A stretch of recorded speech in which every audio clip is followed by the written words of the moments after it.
सत्य नाम है साहिब बंदगी, सत्य नाम है साहिब बंदगी, सत्य नाम है साहिब बंदगी, सत्य नाम है साहिब बंदगी।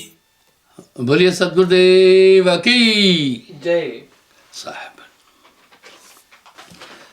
त्रिकाल से ही ज्ञान प्राप्ति के सूत्र रहे हैं। प्रश्नोत्तरी यही धातु योगावशिष्ट में है। राम जी ने कई प्रश्न गुरु वशिष्ठ से किए।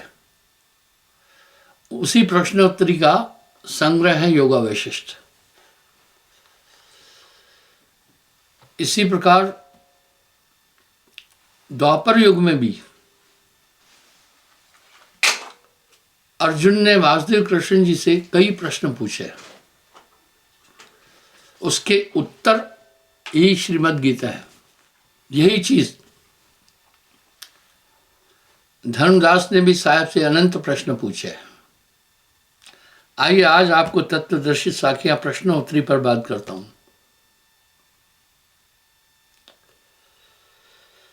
जाकी कृपा कटाक्षते मोक्ष मुक्ति फल होए,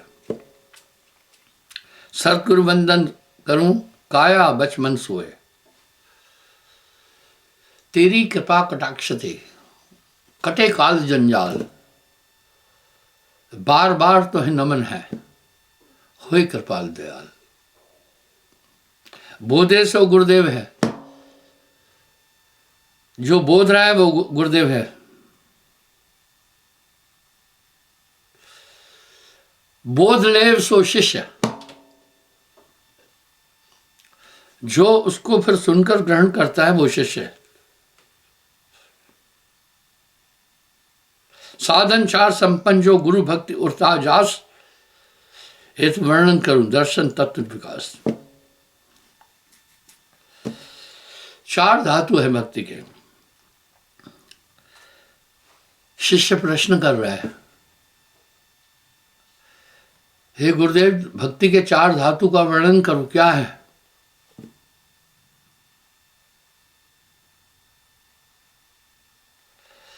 चार साधन 400 कहते हूं, प्रकट कहत वेदंत, जाहे रहे से सोहत है परम सुखी सुशांत।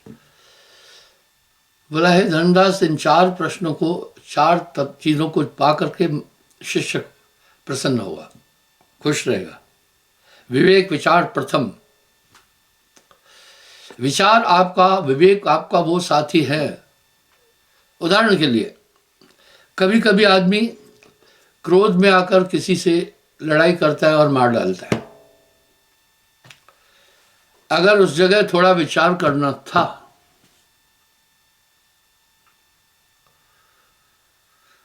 तो वहां बात खत्म हो जाती। भाई इसको अगर थोड़ा सा आड़ा चढ़ा लग गया, जेल जाना पड़ेगा, तो वहां बात खत्म है। इस तरह विचार आपका बहुत बड़ा साथी है, विवेक आपका साथी है। ये सब भक्ति से उत्पन्न हो जाते हैं। मोक्ष कैसे प्राप्त करता है? इन्हें लहे पाए विश्रामा। साहब कह रहे हैं इनको प्राप्त करने के बाद वो मोक्ष की प्राप्ति करता है, विश्राम प्राप्त करता है। दूझे जान विराग पट, संपत्ति तीजे कहूं। वैराग्य, वैराग्य पर सभी संतों ने कहा। वैराग्य का मतलब है संसार के पदार्थों के प्रति आकर्षण खत्म हो जाए। बहुत से लोग सोचते विदेशों में बड़ा आनंद है, घूमो फिरो। सच बताता हूं, भारत जैसा आनंद कहीं नहीं है। अगर आपके पास 5-10 रुपए है ना, तो छोले भटूरे खा के भी पेट पाल लोगे। कोई जगह नहीं है ना, फुटपाथ भी सो जाओगे, चलेगा। लेकिन विदेशों में, यूरोप में, ब्रिटेन में, अमेरिका आदि में आप ऐसा नहीं कर सकते। तो एक जगत के पदार्थों के प्रति जो आसक्ति है वही जन्म मरण का कारण है। जह विषया सकली तजी जग से भयो उदास, कह नानक सुनने बना तार नर माथे भाग। इसलिए जगत के पदार्थों के प्रति आसक्ति नहीं होनी चाहिए, वैराग्य आ जाए।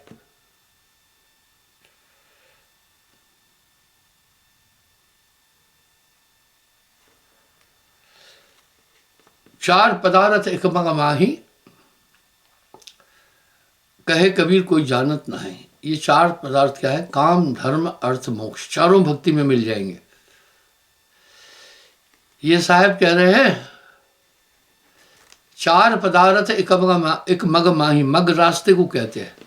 कहे कबीर कोई जानत नहीं। ये है काम, धर्म, अर्थ, मोक्ष।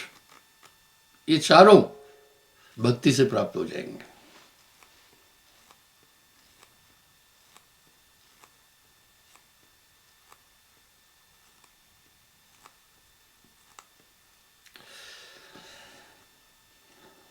चौथा मुमुक्षु, जिज्ञासा। यानी वो जिज्ञासा कौन सी? आत्म तत्व को जानने की जिज्ञासा। ये बड़ी जरूरी है। दिल में तड़प होना चाहिए। जय विषया सगली तरी जग से भयो उदास वैराग, कह नानक सुन रे मना तार नर माथे भाग। अब यहां खट संपत्ति की बात आई। फिर धर्मदास जी पूछ रहे ये खट संपत्ति 6 कौन सी है, वो बताए। और मुमुक्षु क्या होता है बताए। नाशवान जग देखिए। पहली बात, जगत को हमेशा नाशवान समझना। और ये मृग मरीचिका की तरह है। जैसे दूर क्षेत्र पर रेगिस्तान में मृगा सोचता है कोई समुद्र है, पानी है, दौड़ता जाता है। जैसे दौड़ता जाता है पिपासा बढ़ती जाती है और रास्ते में ही मर जाता है। बस ये जगत के पदार्थ मृग मरीचिका की तरह है। इसमें कहीं सुख नहीं है। पर ये आदमी अज्ञानवश जगत के पदार्थों में ही सुख ढूंढ रहा है। इसलिए जगत के पदार्थों में कभी सुख नहीं ढूंढना। मैं जीवन का चित्रण कई बार 3-4 मिनट में बोल चुका हूं। पहली बात तो शरीरधारी कभी सुखी हो ही नहीं सकता। ये सिद्धांत साहब का बड़ा अचूक है। तन धर सुखिया कोई न देखा, जो देखा वो दुखिया। तन धर सुखिया कोई न देखा, जो देखा वो दुखिया। वाटे वाट हर कोई दुखिया, क्या तपसी क्या वैराग। आइए जीवन का चित्रण आपको 3-4 मिनट में समझा देता हूं। आप अंदाज लगाना कहां सुख है। जब मनुष्य मात गर्भ में होता है, 9-10 मास मात गर्भ में औंधे मुंह झूला, रेनर से दिन का है भूला। क्या वो सुख है? बिल्कुल नहीं। अच्छे तगड़े तंदुरुस्त आदमी को 5 मिनट उल्टा लटका दो तो कहता है मेरे बाप मुझे नीचे उतारो, जो कहो वो करूंगा। तो मात गर्भ में कौन सा सुख है? शास्त्रों में लिखा है जठराग्नि का दुख कुंभी नरकों से भी खराब है। बहुत कष्ट है वहां। अत्यंत संकरी जगह में ये रहता है। मलमूत्र की थैलियां माता के पेट में जो है उनसे सटा हुआ मुंह होता है। परम दुर्गंध है वहां त्रिताप मिलते हैं। पहले तो औंधो मुंह झोला उल्टा है। दूसरा जठराग्नि। आप देखते हैं, आप हम सब स्वादिष्ट पदार्थों को ग्रहण करते हैं, 7-8 घंटे बाद वो मल रूप में बाहर निकलते हैं तो कितनी दुर्गंध होती है उसमें। इसी परम दुर्गंध के बीच में रहता है। जन्म लेकर आता है, कौन सा सुख है भाई? मलमूत्र बिस्तर पर करता है, वाणी नहीं होती है, कुछ बोल नहीं पाता है, बस गूंगे की तरह होता है, वो सुख है? माता पिता थोड़ा बड़ा करके चलना बोलना सिखाते हैं, ये सुख है? अज्ञान अवस्था सुख कैसे है? बाल अवस्था मूर्ख अवस्था है। कभी आग में हाथ डाल देता है, कभी कहीं से गिर जाता है, ये सुख है? उसके बाद फिर थोड़ा बड़ा होता है, स्कूल भेजते हैं। स्कूल जाना बच्चे के लिए जहमत है, रोता धोता रहता है। चलो कोई बात नहीं है, गया स्कूल भी। अब सोचता है पढ़ लिख ले तो सुख मिले। आजकल जॉब मिलता ही नहीं है, सुनकर हैरान हो जाएंगे। यूपी में 4th क्लास चपरासी के लिए 400 पीएचडी लोगों ने फॉर्म भरा।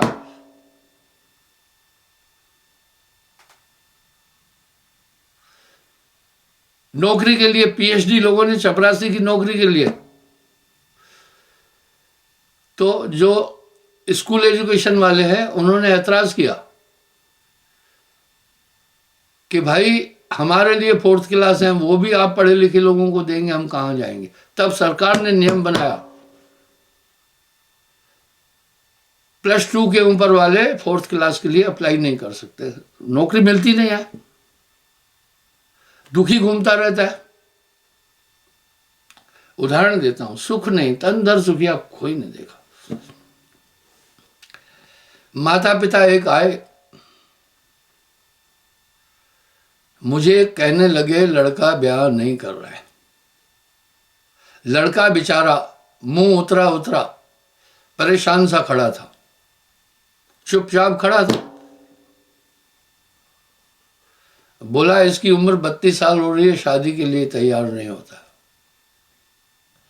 लड़का कोई प्रक्रिया नहीं कर रहा था, कोई उत्तर वगैरह कुछ नहीं, भाव शून्य चेहरे से सिर्फ खड़ा हुआ था।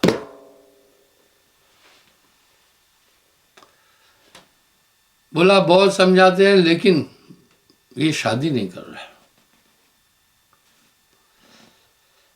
लड़का माँ बाप की बात सुनता रहा, मेरी तरफ भी देखता रहा कि गुरुजी का क्या रिएक्शन है।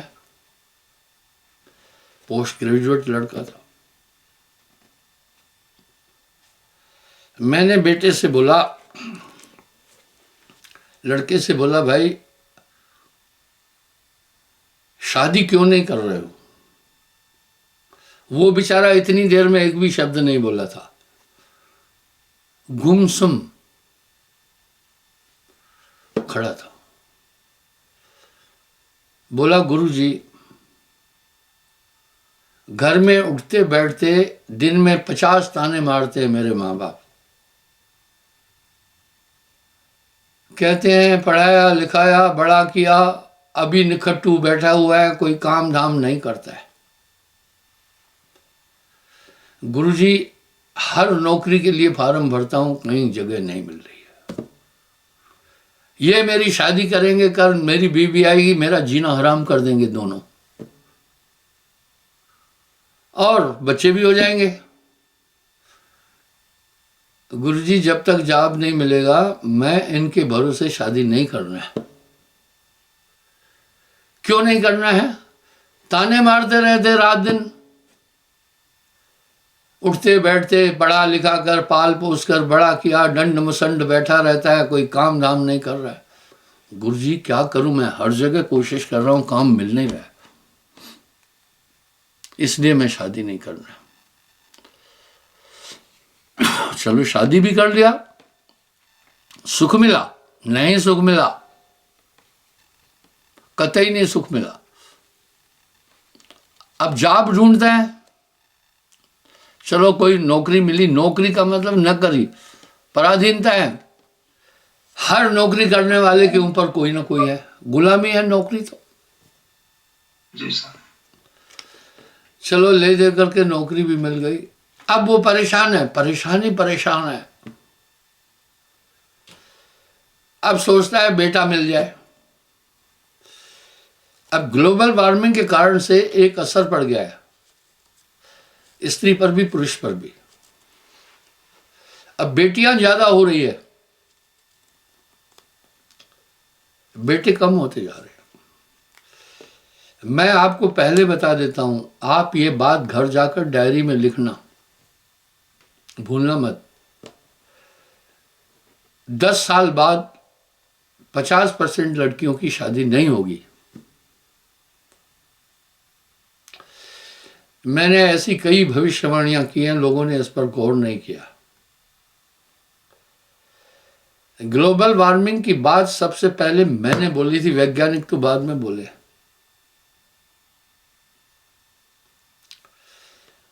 चलो ले देकर ब्याह भी हुआ, अब वो परेशान है, बेटा हो, और बेटियां आजकल ज्यादा आ रही, बेटे कम आ रहे हैं, परेशान है।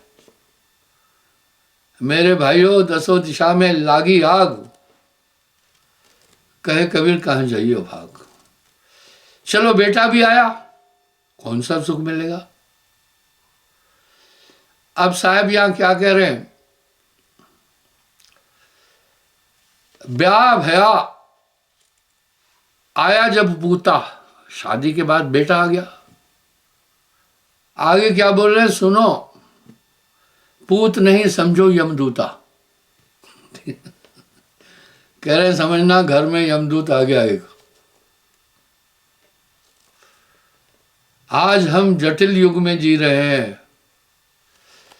उस बेटे की पूरी नजर आपकी संपत्ति पर रहेगी।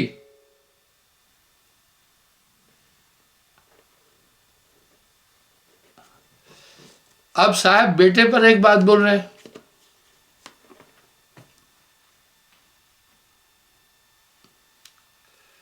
पुत्र समान को बैरी जग में। वाह वाह भैया, कह रहे हैं बेटे से बड़ा कोई दुश्मन नहीं होता है। पुत्र समान को बैरी जग में, ये बड़ा बैरी है।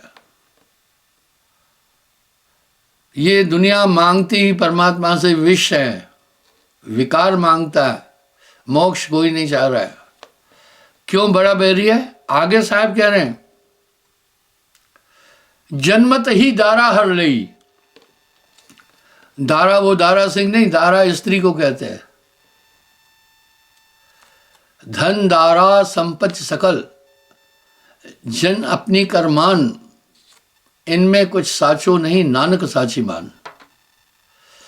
आदमी अपनी स्त्री से प्रेम करता है, स्त्री अपने आदमी में रमी रहती है। जब बेटा आ गया, उसको एक खिलौना मिल गया, आधा प्यार उसका बेटे में हो जाएगा, पति से आधा रह जाएगा, उसी में खेलती रहेगी। तो साहब कहते हैं, अरे ज्योति देवी कुछ गलत तो नहीं बोला जा रहा है। जब बच्चा हुआ तो बच्चे में प्रेम बटा के नहीं बट गया। साहब ने अचूक बातें कही है। जन्मत ही दारा हर लई, शादी होते ही औरत छीन लेता है बेटा। ब्याह भय घर भेदी, शादी होने के साथ घर छीन लेगा। अरे भाई क्यों घर छीन लेगा, वो सुनो। जब भानु प्रताप शादी किया, उनकी मेहरी और यही थे दोनों।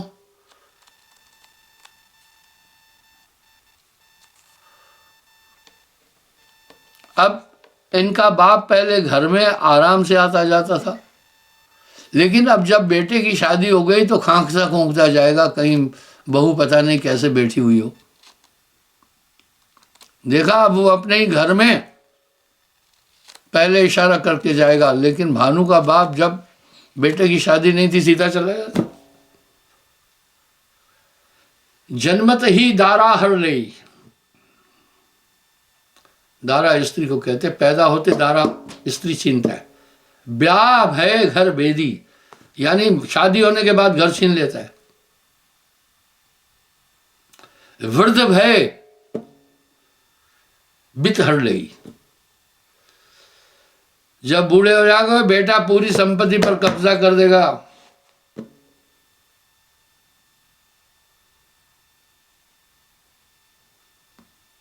एक आदमी ने मुझे 2 बीघा जमीन दी, बेटे ने ऐतराज कर दिया, वो बड़ा दुखी हुआ, बेटे ने हम पर मुकदमा कर दिया। मेरे पास आया, बोला, रोने लगा, बोला गुरुजी मैं मरना चाहता हूं। मैं बोला क्यों मर रहा है? बोला गुरुजी 100-150 बीघा जमीन मैंने अपने दम पर बनाई, उसमें से गुरु को 2 बीघा जमीन दी, बेटा उसमें भी अड़ंगा डाल दिया, उसका क्या था? वाह। मैंने कहा तू मत चिंता कर, नहीं मर, मुझे नहीं चाहिए 2 बीघा जमीन आपकी। मैं फिर उस जमीन पर गया नहीं, रजिस्ट्री भी हो गई। मेरे पास बड़े अनुभव हैं जो आपके सामने शेयर कर रहा हूं। मैं उलझुल बातें ही नहीं करता। किसी आदमी ने मुझे 1 एकड़ जमीन दी, बहुत जमीन थी। बोला गुरुजी आजकल मैं दान की जमीन से कान पकड़ता हूं। दान देने वाला जो जमीन देता है पूरी उम्र यह कहता है आश्रम मेरा ही है। और जहां जहां दान की जमीन मिली मुझे 90% आंसू बहाने पड़े हैं। खरीदी हुई जमीन अच्छी है।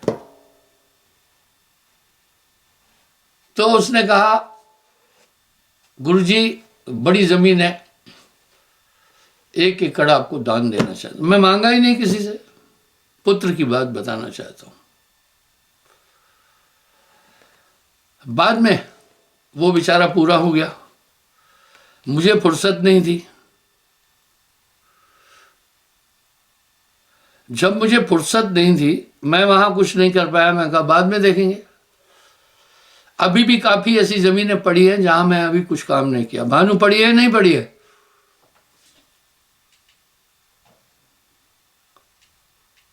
बहुत जमीनें पड़ी है साहब जी। हम झूठी बात नहीं कर रहे। हम झूठी बात नहीं। इतने में वो आदमी पूरा हो गया बेचारा ठाकुर साहब। थोड़े समय बाद उसके पुत्र आए मेरे पास। हम कैसे युग में जी रहे हैं सुनो।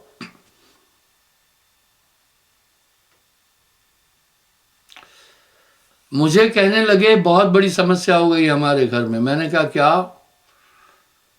भाई जमीन बेच रहा है। मैं कहा बेच रहा पे हिस्से की बेच रहा होगा? बोला नहीं, वो कह रहा है जब हमारे यहाँ जमीन नहीं बेचते हैं, वो कह रहा है आश्रम को जब दी गई है तो मैं भी बेचूंगा। मैं कहा भाई आश्रम को जमीन बेची नहीं, तुम्हारे पिता ने अपनी इच्छा से दी। यानी 4-6 संभ्रांत आदमियों को भी लाया जमीन वापस लेने के लिए। मैंने उसको कहा भाई देखो हम कलयुग में जी रहे हैं। बाप दान दिया, बेटा वो दान वापस लेने आ रहा है, शर्म करो। इस बात को 20 साल हो गए, मैं दोबारा उस जमीन पर पैर नहीं रखा है। आज वो युग है कि बाप क्या दिया हुआ दान बेटा वापस लेना चाहता है। आप सावधान रहना।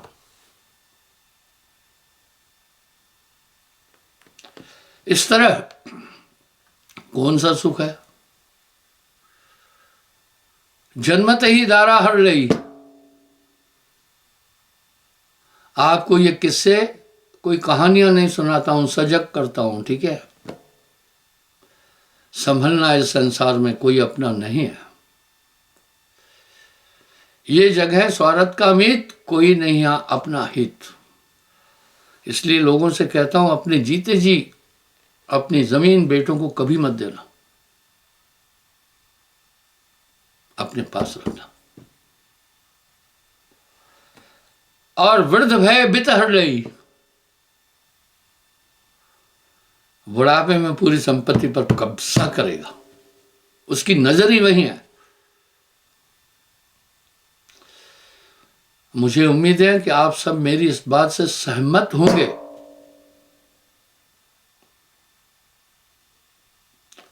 इस तरह कौन सा सुख देखा? वृद्ध भय, अंग न हाले, पराधीन हो जाता है, न उठ पाता है न बैठ पाता है। मेरे भाइयों बहनों, बताओ कौन सा सुख मिला?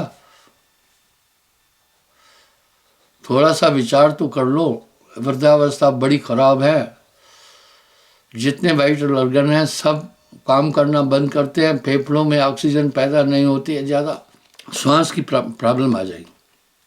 थोड़ा काम करोगे, हृदय की धड़कन बढ़ जाएगी, टांगें कांपने लगेगी।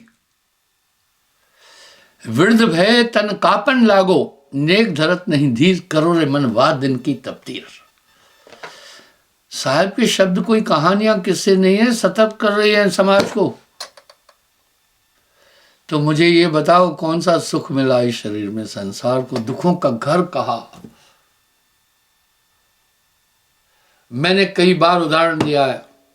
अलेक्जेंडर, जिसको सिकंदर कहते हैं, ग्रीस में उसका किला देखा, कितना भयभीत था सिकंदर। किले की दीवार 200 फीट ऊंची बनाई ताकि कोई मुझे मारने नहीं आए। कितना भयभीत था। राजा दुखिया, प्रजा दुखिया, तपसी को दुख दूना। आशा तृष्णा सब घट व्यापे, कोई महल नहीं सुना। तो सुख कहाँ है? सुख नहीं है। जो सुख को चाहे सदा तो शरण नाम की ले, जो सुख पाया नाम भजन में, सो नहीं लहा अमीरी में। मन लागो मेरो यार फकीरी में। समझना है संसार में यही वक्त है, यही है वेला। आगे के लिए कोई काम नहीं छोड़ना।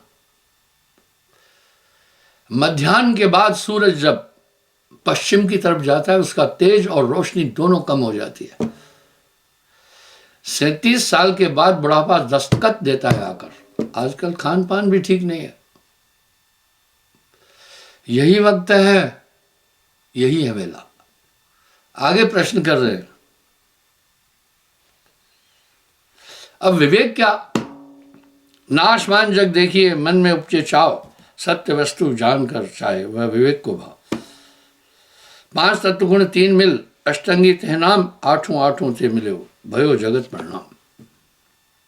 इसलिए माया भी जगत है। इस संसार में सुख ढूंढने वाला मूर्ख है, कभी सुख प्राप्त नहीं हो सकता। साहब के शब्द चेतावनियां हैं। तनधर सुखिया कोई न देखा, जो देखा वो दुखिया। वाह वाटे वाट हर कोई दुखिया, क्या तपसी क्या वैरागी। जोगी दुखिया, जंगम दुखिया, तपसी को दुख दूना। आशा तृष्णा सब कट व्यापे, कोई महल ना सुना। कहत कबीर सुनो भाई साधु, संत सुखी मन जीती। और दुखों का कारक और कारण ही आपका मन है।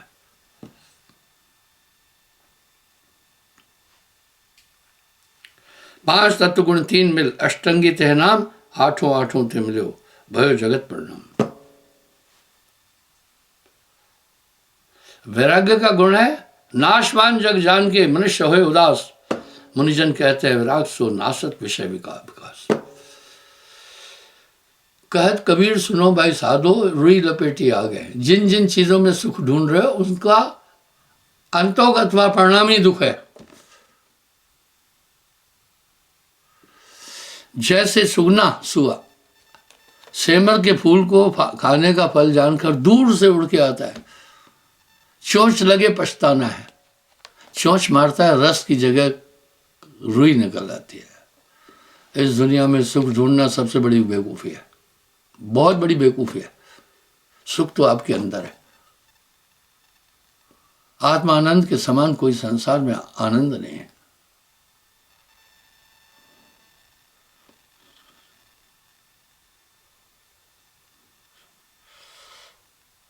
राग गयो मन ते जब, देश न आवे पास, शुद्ध विराग ताते को मिटे सकल सद्भाव। दुख कितने हैं? आप अच्छे हैं तो कलयुग महाजटिल युग है। पड़ोसी कहीं धीरे धीरे, आजकल तो सत्यवान और गंभीर और अच्छे और कमजोर को दुनिया दबा रही है, दबंग जमीन छीन लेते हैं। और घर के प्यारे आदमी चलते रहेंगे लूट। उदाहरण देता हूं, संभल के रहना।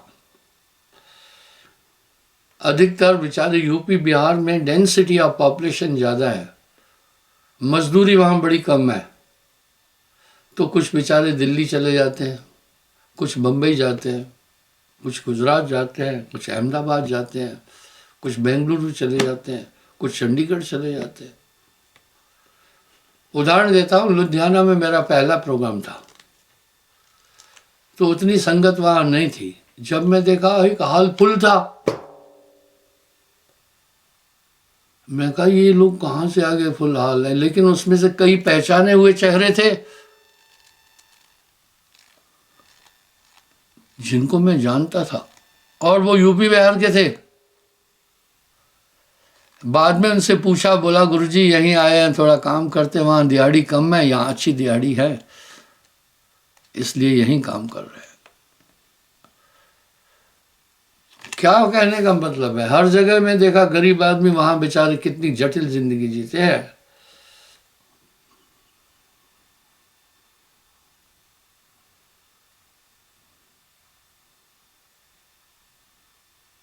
मन रुकियो विषयंते शम कहिएते हैं। जब आपका मन विषयों से दूर हो जाता है, उस अवस्था को शम कहते हैं।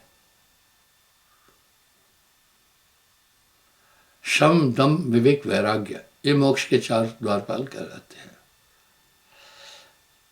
चाह मिटी चिंता मिटी, मनवा बेपरवाह, वही शान शाह है जाको नाय शाह। 24 घंटे मन की उधेड़ बुन अंदर से चल रही है, 24 घंटे। चिंता तो सतनाम की और न चितवे दास, जो कछ चितवे नाम बिन वही काल की फांस।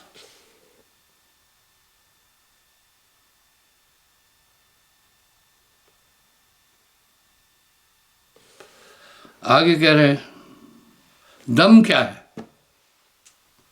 मन रुकियो विषयंते इंद्रियों धरियो धीर, दमता ही को कहते सत मत कहे कबीर। दम उसको कह रहे हैं, इंद्रियों को अपने कब्जे में कर लिया। शम दम विचार ज्ञान, ये मोक्ष के द्वारपाल है। शम उसको कहते हैं इंद्रियों को रोकना। इंद्री द्वार झरोखा नाना, तह देवा कर बैठे था ना। ये इंद्रिया इंसान को गर्क में मिलाती है।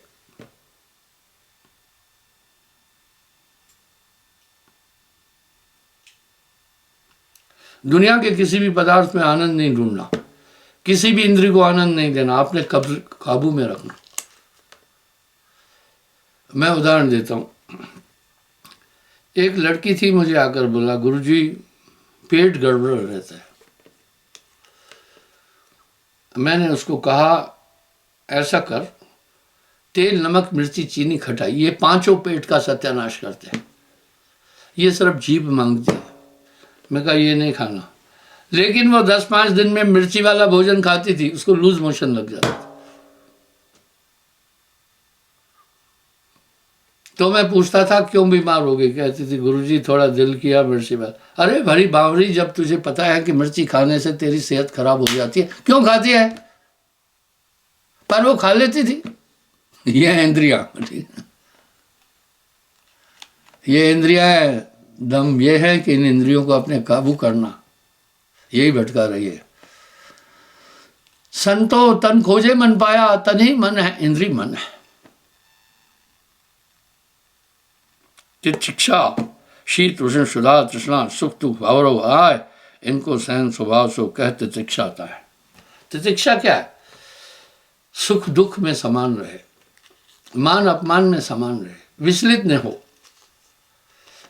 जह विषया सकली तजी, लोभ मोह अभिमान,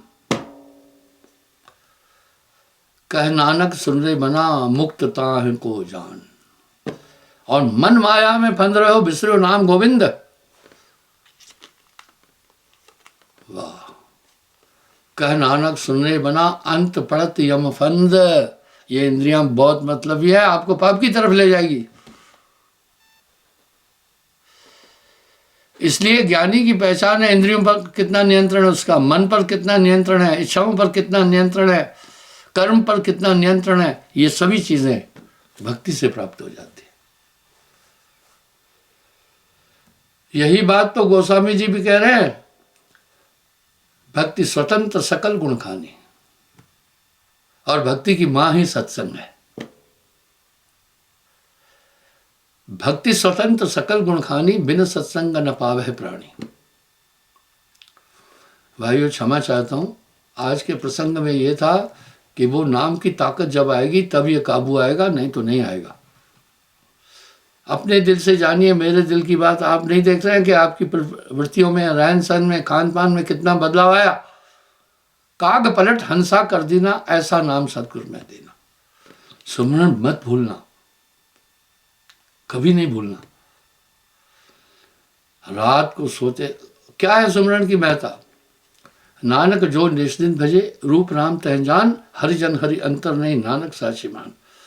जब आप सुमरन कर रहे हैं तो सोचो अंदर एक प्रकाश कर रहे हैं। उस प्रकाश से अपने अंदर के मत्सर, काम, क्रोध, लोभ, मोह, इंद्रियां सब समझ में आती जाएगी। थोड़ा सुमरन बहुत सुख, जो कर जाने कोय, सूत न लगे बिलावना, सहजे अति सुख है। धन्यवाद। समय हो रहा है, कल मैं फिर हाजिर हो जाऊंगा। साहिब सत्य नाम है साहिब बंदगी।